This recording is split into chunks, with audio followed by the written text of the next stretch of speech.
Viplala lood, 6. peatükk. Atlas. Mida ma kuulen? Küsis Nellatella. Kas kogu see lärm tuleb meie ukse tagant? Tänaval seisab hulk rahvast, hüüdis Johannes, kes oli roninud aknalauale. Kindlasti oma 100 inimest. Nad kõik osutavad meie maja poole.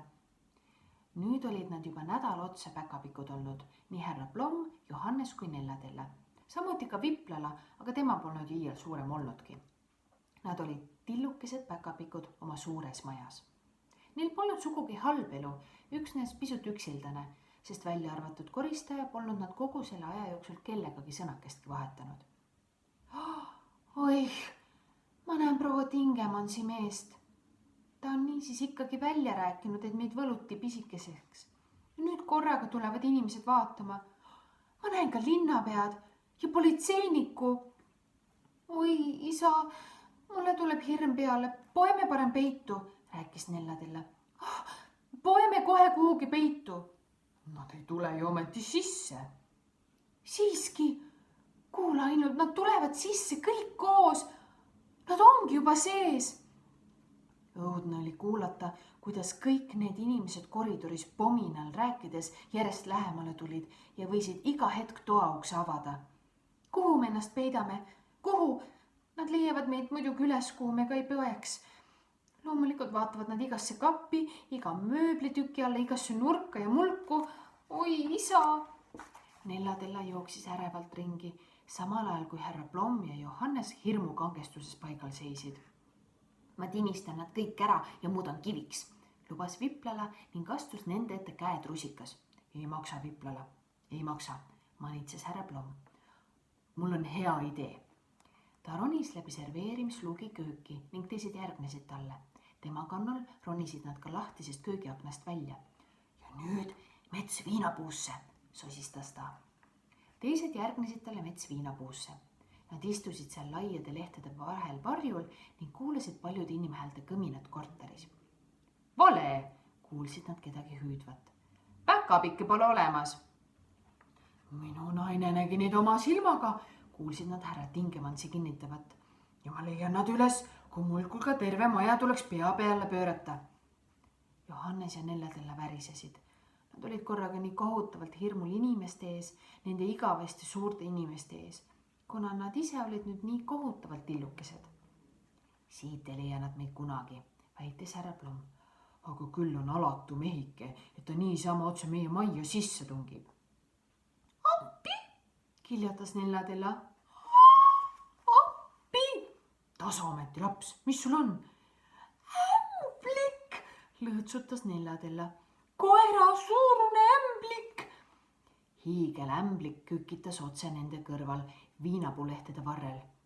Ta luuras neid, just nagu kaaluks, kas ehk need olendid võiksid maitsvad olla.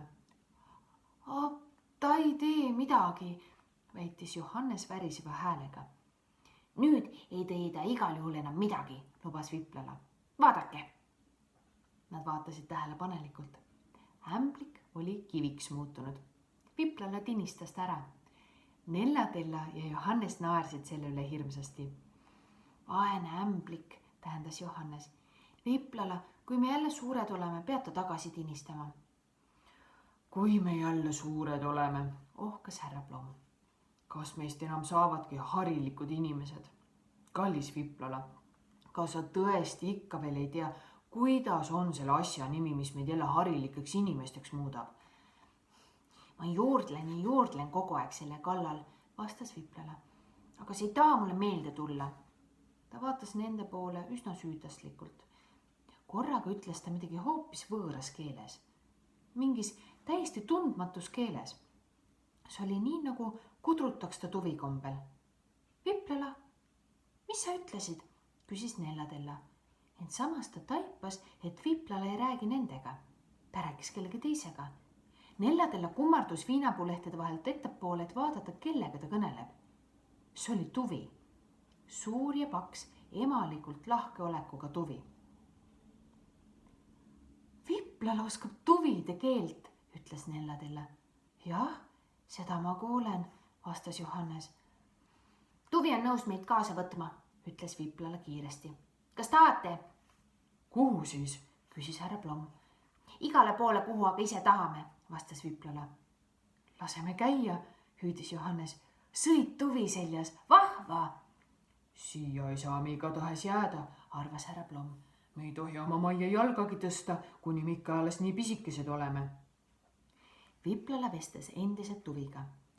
Küsi temalt, kas ta ei tea mõnda kohta, kus me ennast ära peita võiksime, palus härra Plomm. Kuskil, kus poleks inimesi. Viplala kudrutas midagi ja tuvi kudrutas vastu. Ta ütleb, et teab üht täiesti kindlat kohta, kuhu keegi kunagi ei satu.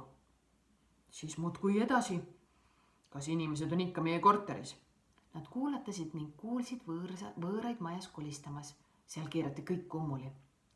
Ruttu. Tuvi istus vihmaveetünni serval, nad ronisid kiirustades metsviinapuu puhmast välja ning istusid tuvi selga. Peagi olid nad kõik neljakesi platsi võtnud. Viplala istus kõige taga, siis tuli Nellatella, siis Johannes ja ees päris tuvi pea juures istus härra Plomm, kes pomises. Kui see talle nüüd ainult liiga raskeks ei läheks. Tuvi laiutas tiibu ning tõusis hirmu äratava kiirusega õhku. Juba nad lendasidki. Ennast tuvi tüükate seljasulgede küljes kinni hoides nägid nad all aeda minema libisevat. Nad nägid enda all oma maja ja naabermaju, siis ümberkaudseid tänavaid ja pea kippus ringi käima. Tuvi tiivad tegid kõva müra. Nad märkasid alles nüüd, kui tugevad olid need tiivad.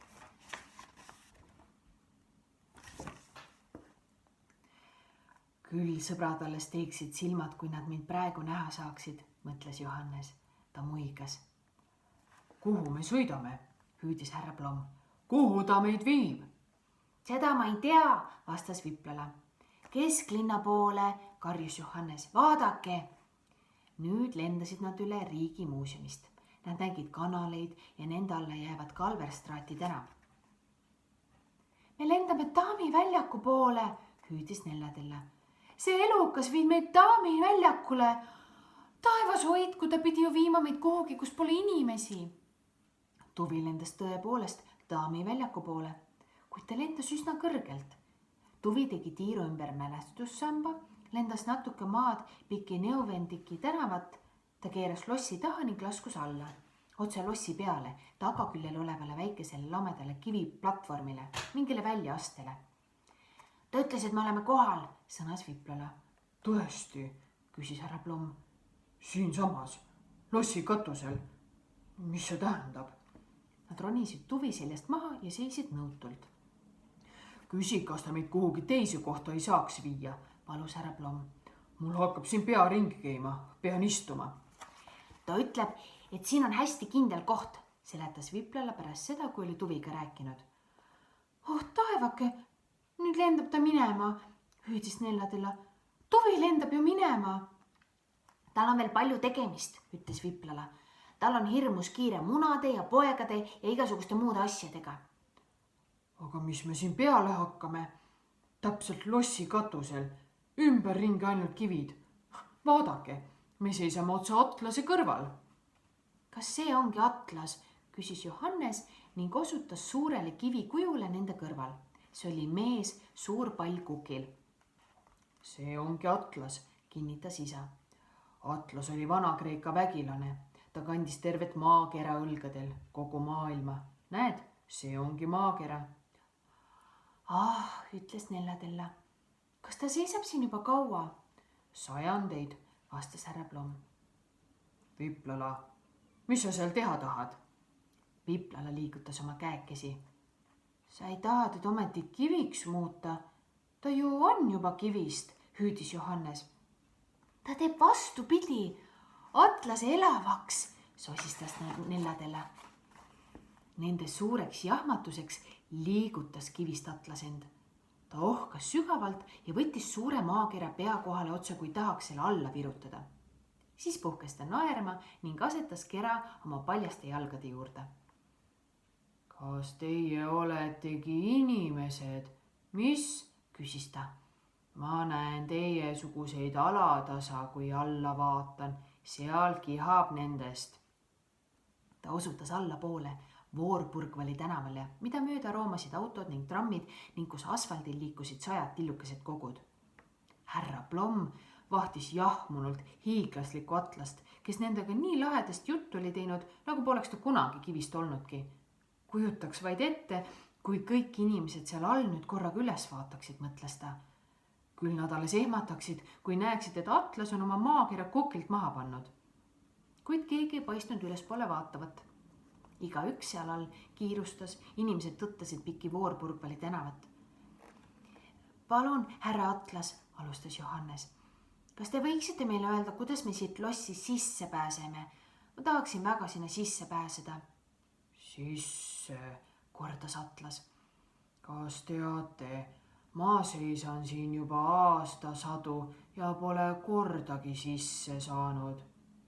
Kas te lubate, et ma sügan ennast? Mu selg sügeleb juba 150 aastat. Ta sügas pikkamööda ja põhjalikult selga. Kas oli hea? Küsis härra Plomm, kui ta lõpetas. Suurepärane, kostis Atlas. Ja väga vajalik. Ah soo, teie tahtsite lossi sisse pääseda. Hüva, eks vaatame. Ma tean siin ühte akent. Jah, ma tean ühte akent. Tulge aga mulle järele. Või pean ma teid sinna kandma? Ta kummardus ja võttis neljadele koos Johannesega ühte kätte, härra Plommi Viplalaga teise. Siis astus ta üle tohutu kivikarniisi. Siin see on, ütles ta.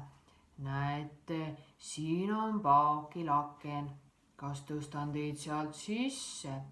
Palun, ütles härra Plomm. Atlas tõstis nad aknast sisse ning juba nad seisidki sees aknalaual. Nõndaks, ütles Atlas. Mul on hea meel, et sain teie heaks midagi teha. Äkki muutus ta üsna rahutuks ja ütles. Ma olen oma maakera liiga kauaks hooletusse jätnud. Pean ta jälle kukile võtma. Muidu läheb maailm hukka. Ruttu, muidu läheb maailm hukka. Ta jooksis kiiresti oma kohale, kergitas maakera õhku ja tõstis hiigla suure palli ähkedes ning puhkides oma turjale.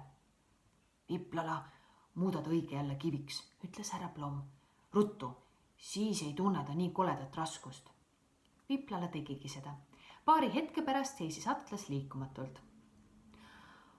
Vaene Atlas, ütles Nelladella. Ta arvab, et maailm läheb hukka, kui tal seda kobakat seljas pole ja sellisel juhul olgu ta pigem kivist. Seejärel pöördusid nad ringi ning uurisid lähemalt ruumi, kuhu nad olid sattunud. See oli üsna pisike kamber, kus ei olnud midagi peale üsna vanaaegse leentooli, laua ja suure voodi. Küll oli narr tuvi, ohkas Nelladella, tuua meid kuninga lossi. Igal juhul oleme siin tõepoolest kindlas kohas, tähendas härra Plomm. Meil pole küll midagi süüa, aga võime selle eest rahulikult järele kaaluda, mida edasi teha. Magada, arvas Johannes. Kõigepealt lähme sinna mõnusasse voodisse magama. Jaa, muidugi, arvas ka Viplala. Eks siis näe. Nad heitsid voodisse siruli. Nendest palju allpool Voorburgvali ja Raadhuistraati tänavanurgal seisis üks pisike tüdruk. Ta hoidis kätt varjuks silme ees ja vahtis ülespoole. Siis jooksis ta minema, lippas isa juurde, kes seisis kondiitri akna juures. Isa, ütles ta. Ma ise nägin, kuidas see kuju seal üleval lossi katusel minema läks ja tagasi tuli. Mis? Küsis isa. Milline kuju? See seal, näitas tüdruk. Atlas ja läks minema. Laps, see on ju kivikuju. Jaa, aga see oli nõnda. Ma nägin, kuidas ta oma palli maha pani ja ennast sügas. Siis läks ta natukeseks minema ja tuli jälle tagasi. Kallis, see ainult paistis sulle nõnda, ütles isa. See ei saanud nõnda olla. Aga see oli ometi nii, kordas laps. Tule, lähme ostame parem jäätist, ütles isa. Kuid laps jäi kurvaks, sest et isa ei tahtnud teda uskuda.